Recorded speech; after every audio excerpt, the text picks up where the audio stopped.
안녕하세요. 민지의 꿀사연입니다. 즐겁게 감상하시고 구독과 좋아요도 많이 눌러주세요. 그럼 오늘의 사연 시작해볼까요?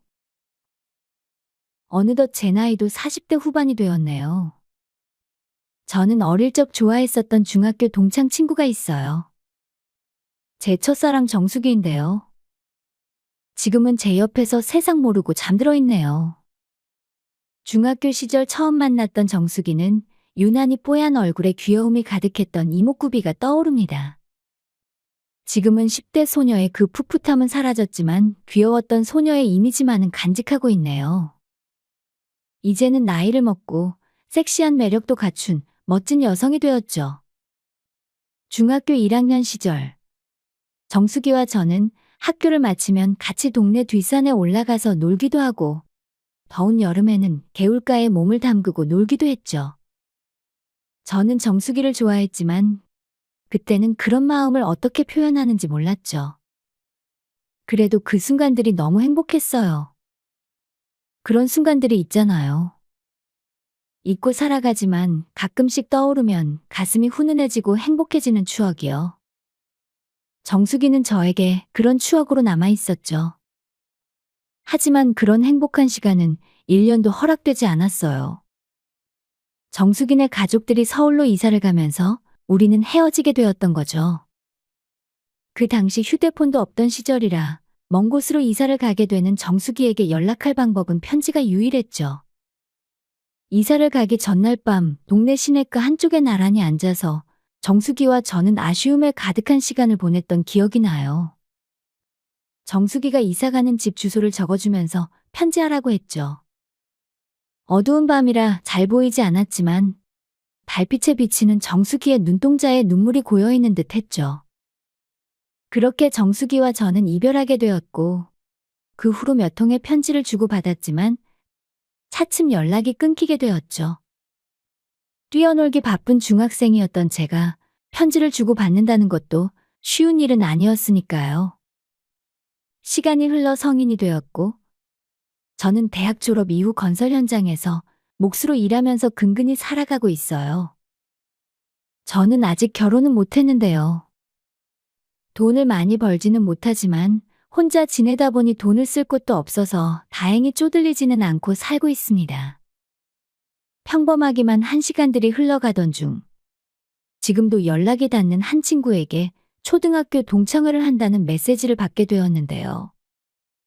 초등총 동창회를 한다는 소식에 불현듯 잊고 살던 정수기가 가장 먼저 떠올랐죠. 정수기의 소식이 너무 궁금했어요. 동창회에 가면 정수기의 소식을 들을 수 있을까? 저는 생각할 것도 없이 동창회에 참석해야겠다는 생각을 했죠. 기대에 부푼 마음으로 동창회 날을 기다렸고 모임 장소에서 어릴 적 친구들도 여럿 만나게 되었어요. 다들 아저씨, 아줌마가 되어 있더라고요. 세월의 흔적이야 얼굴에 가득했지만 다들 반가운 얼굴이었죠. 그런데 정수기의 얼굴은 보이지 않았어요. 혹시 제가 얼굴을 못 알아보는 건가 싶어서 참석한 친구들을 천천히 둘러보았지만 정수기는 동창회에 오지 않았더군요. 그렇게 분위기가 무르익어가고 여러 대화가 오가던 중 건너편 테이블 여자 동창들 사이에서 정수기의 이름이 들리기 시작했어요. 저는 귀가 쫑긋해졌죠. 정수기 얘기 들었니? 정수기 돈 많은 남자랑 결혼했다가 남편한테 매 맞고 산다잖아. 어머머, 웬일이니? 그 1학년 다니고 전학간 애 말하는 거지. 얼굴 뽀얗고 귀엽던 애. 맞아, 부잣집에 시집가서 잘 됐다고 했는데 남편이 술만 먹으면 그렇게 때린다잖아. 무려 30년 만에 듣는 정수기의 소식이었어요. 그런데 불행한 결혼 생활을 하고 있다는 소식을 들으니 가슴 한켠이 먹먹해져 왔습니다. 남편에게 매맞는 아내라니요. 저에게는 너무 소중한 추억의 한 장을 차지하고 있는 정수기인데 그 남편놈이 미워지고 정수기가 너무 불쌍하다는 생각이 들었습니다. 조금 듣다가 저는 아예 그 친구들의 자리로 이동을 해서 합석을 했죠. 이야기를 나누다가 은근슬쩍 정수기의 안부를 물어봤습니다. 그래서 정수기하고는 연락이 되는 거야? 철호, 참, 너 정수기 좋아했었지? 정수기 연락처는 있는데 연락이 잘 안 돼. 궁금하면 연락처 줄 테니까 한번 네가 연락해 보던지. 저는 그렇게 정수기의 연락처를 손에 넣게 되었죠. 그렇게 며칠을 고민하다가 정수기에게 전화를 걸어보게 되었습니다. 받지를 않더군요.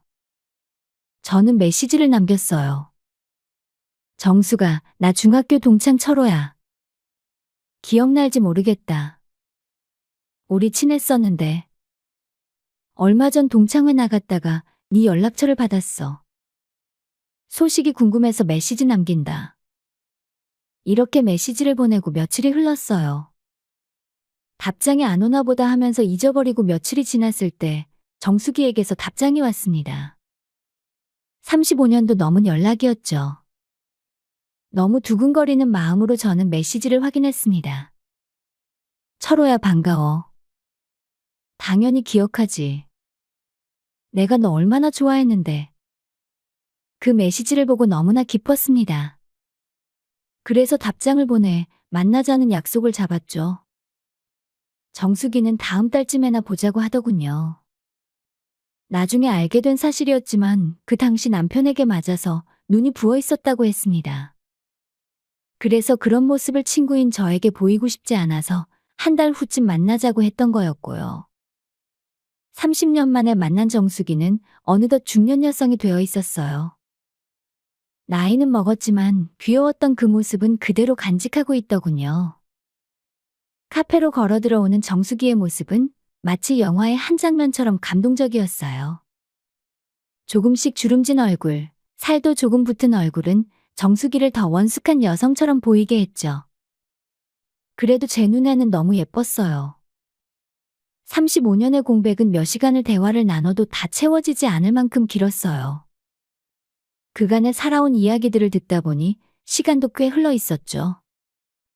가장 충격적이었던 건 남편 이야기였는데요. 정수기의 남편은 부잣집 외아들이었는데 성기능에 문제가 있어서 아이를 가질 수가 없었다고 했습니다. 그런데 시댁에서는 그것을 마치 정수기의 문제인 양, 정수기를 막대하고 괴롭혀왔던 거였죠. 정수기 남편은 스스로 괴로워하면서 술에 빠져 지내다가 얼마 전 몸의 일부가 마비가 와서 거동마저 불편한 상태라고 했어요. 아이도 없는데 이혼이라도 하고 새 출발을 하지 그랬냐고 물었죠.